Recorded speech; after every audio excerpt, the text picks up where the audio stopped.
ॐ सहनाववतु सहनौ भुनक्तु सह वीर्यङ्करवावहै तेजस्विनावधीतमस्तु मा विद्विषावहै। ॐ शान्ति शान्ति शान्तिः. We are reading from the book Pramana Vicara, an inquiry into the nature of knowledge by Swami Dayananda Saraswati. We are about to start the section titled Anubandha Chatushtayam. Anubandha Chatushtayam, the four requirements for the study. When you begin the study of the Upanishad or any Vedanta book, if you can call it a book, you need to know these four things. A Vedanta text of the Upanishad must present these four topics. The Anubandha Chatushtayam. There's a footnote here. Tatra Anubandho Nama Adhikari Vishaya Sambandha Prayojanani. Again, Tatra Anubandho Nama Adhikari Vishaya Sambandha Prayojanani. This is from the Vedanta Sara, text number 5. A Vedanta text or the Upanishad must present these four topics. The Anubandha Chatushtayam, Phalam, which is the result, Vishaya, the subject matter, Adhikari, the person qualified for this knowledge, and Sambandha, the connection. In the text we quoted from Vedanta Sara, the phalam is referred to as prayojanani. There should be a purpose, a result for whatever one does in life. So too there should be a purpose for studying the book. If you say, I do not want to do anything purposeful, I just want to sit quiet chasing away flies and mosquitoes, that by itself is the purpose. There is no purposelessness. What is it that you want by study of this book? What do you want to accomplish? Is it language or is it a particular discipline of knowledge? Of course, knowledge is involved. But what is that knowledge and what do you get out of it? Phalam, purpose. Many of you, especially foreigners, have to face your parents. Parents always ask the question, what are you doing? Why are you going to India? Why are you going to the Gurukulam? You may just answer, to study. Well, study what? All Indians come here to study. Why are you going to India to study? What are you going to study? You are afraid to say, I am going to study self-knowledge. That will start a series of quarrels. They would invariably ask, what? Self-knowledge? Can you put it in your CV? When you write about your qualifications, can you mention self-knowledge? Then what is it for? Whether you answer them or not, you must have a convincing answer for yourself. The phalam offered by the Upanishad is moksha, freedom. Determination of what one really wants to accomplish in life, purushartha nischaya, is very clear, and that is moksha. You should be very clear that it is moksha that you want. What is the connection between moksha and this book, the Upanishad? Any book is supposed to deal with some knowledge. What is the connection between this knowledge and moksha? The answer is that moksha itself is in the form of knowledge. If I am not free but bound, I am bound without a choice, bound by my own limitations. Whatever I take myself to be is limited. It can always be better even in a limited way, within the limited situation. But even after becoming better, I find that I'm still limited. If I'm really limited, intrinsically limited, there is no solution called moksha, of freedom from limitations. Therefore, if there is such a thing as moksha, I must already be mukta, free. That is the only way. There is no second way. Either I am free totally and I do not know that fact, or I am bound for good. If I am really bound, there is no solution. There are only existential problems and solutions: to exist and to exist happily, cheerfully and healthily. You do what you can within the limitations. You are subject to age, illness, etc., all the existential problems. You try to avoid them or solve them. This is existentialism. It is a very pragmatic approach. But the assumption on which this is based is that I am subject to limitations and these limitations are intrinsic. There is no solution.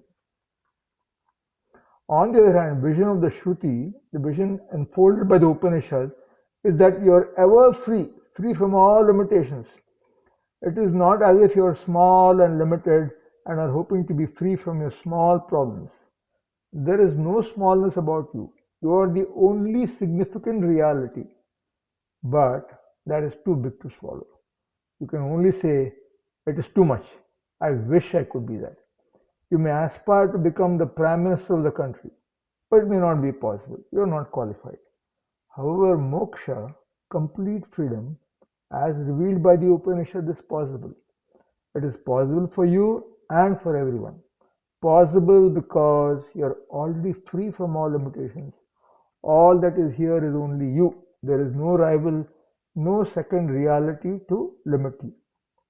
This may be too much to absorb without sufficient preparation. It is not a passing statement of Vedanta of the Upanishad.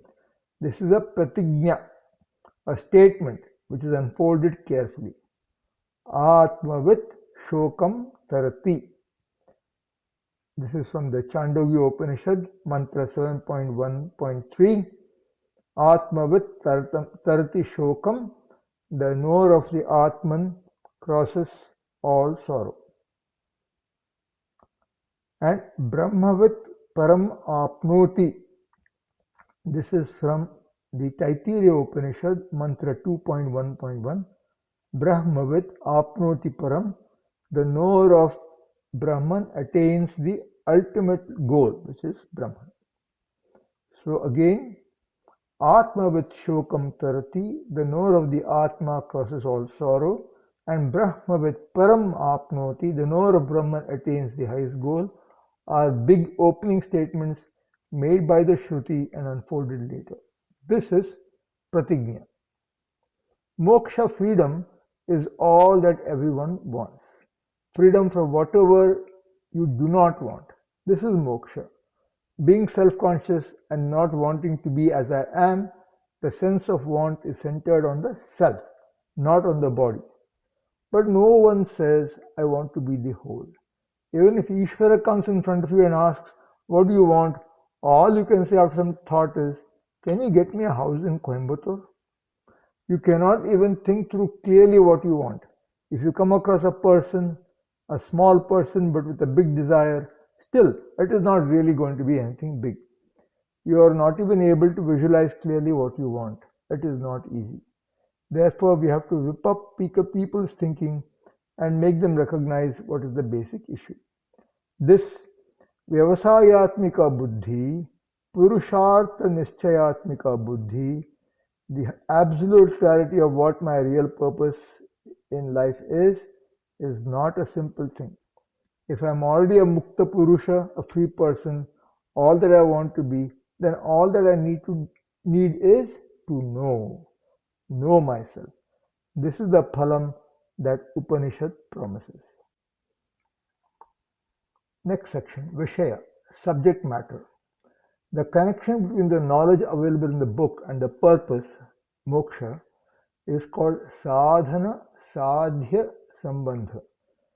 We already know what sadhana is, means sadhya the end, and sambandha is connection or relationship. So sadhana sadhya sambandha. The Upanishad tells us we are already mukta. All we need to do is to understand and assimilate this knowledge to gain moksha, freedom from all limitations. Our attempt now is to gain knowledge of the self as revealed by the Upanishad. Moksha is called sadhana sadhya sambandha. The Upanishad tells us that we are already mukta. All we need to do is to understand and assimilate this knowledge to gain moksha, freedom from all limitations. Our attempt now is to gain knowledge of the self as revealed by the Upanishad. So moksha is now kept in suspense. There is nothing to be done for moksha. All that is necessary is to know that I am already free. Therefore, the mumuksha is converted into jignasa.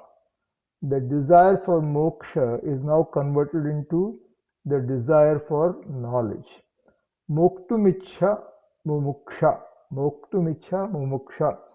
Jnatumichha jignasa. Jnatumichha jignasa. This is a huge conversion. Desire to be free is converted into a desire to know that I am free. Once jignasa, desire to know, is there, one has to work towards getting the knowledge. There is still a long way to go. At least one knows what one has to do for moksha. This knowledge is offered by the Upanishads as its subject matter, which is what I want to know, that the self is already free. This is the only reality. Upanishads establish that the nature of the self is freedom, wholeness. It is what everyone is seeking. That is the Vishaya of the Upanishad, a subject matter of great importance to every human being. Adhikari, qualified person.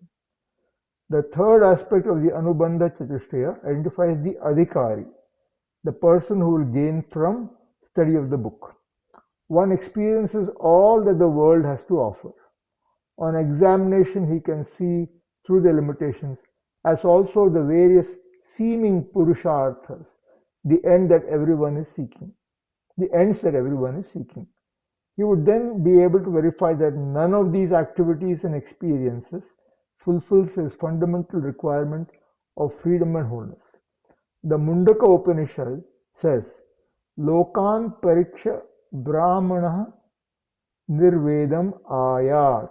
Lokan pariksha brahmana nirvedam ayat. This is the Mundaka Upanishad from Mantra 1.2.12. Through vichara, that is pariksha, thorough examination and analysis, one should be able to establish that there is no connection between what he basically wants and what he has been after, not even a flimsy connection. Upanishads say that you are Purna, the limitless whole. If a person's image itself is hollow and I tell him you are Purna, then the Purna idea will just go into that hollow and get lost. There is nobody to receive it, nothing happens. It is like a shampoo salesman repeatedly knocking at the door of a person who is totally bald. The salesman can eloquently talk about the new shampoo that has come, but nothing goes inside the person. It is like that.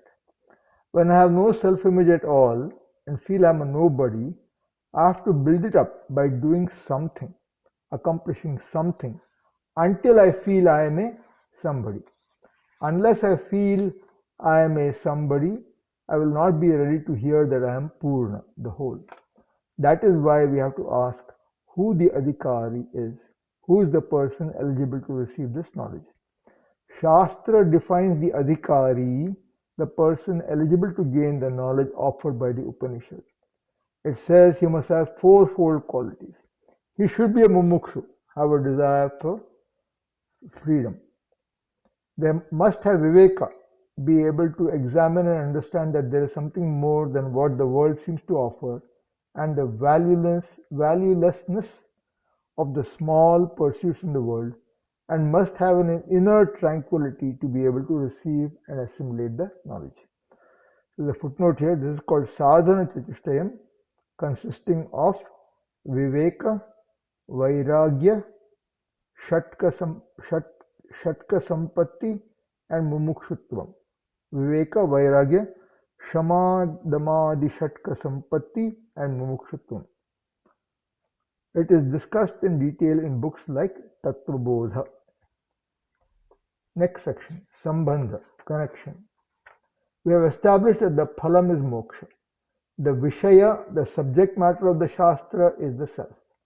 The connection between the book and the subject matter should be understood as the Pratipadaka Pratipadya Sambandha. Pratipadaka Pratipadya Sambandha. The book reveals and the subject matter, the self, is revealed. If this connection is not understood, then one cannot go to the book. People sometimes ask, you want self-knowledge, self-realization. Why do you read a book? What is the connection between reading a book and self-realization? Self is here. You just have to realize it. It is not in the book. You have to go beyond words, beyond mind. What is there in a book? One can hear such statements which are highly misleading. The fact is, everything is in the book. Your will has no role to play except that it keeps you sitting whether you are awake or asleep. Only when there is a quote wanting to know unquote there is a will. Will brings you here. After that, instead of sleeping there, you can sleep here. This is human will. Human will has no further role to play. Therefore, the connection between the book and the knowledge, the subject matter, pratipadaka, pratipadya sambandha, has to be clearly understood. Again, the connection between the subject matter, which is self-knowledge, and the result to be achieved, moksha, also has to be clear. It is sadhana sadhya sambandha. One is sadhanam and the other is sadhya. One is the means, other is the end. Self-knowledge is the means and moksha is the end.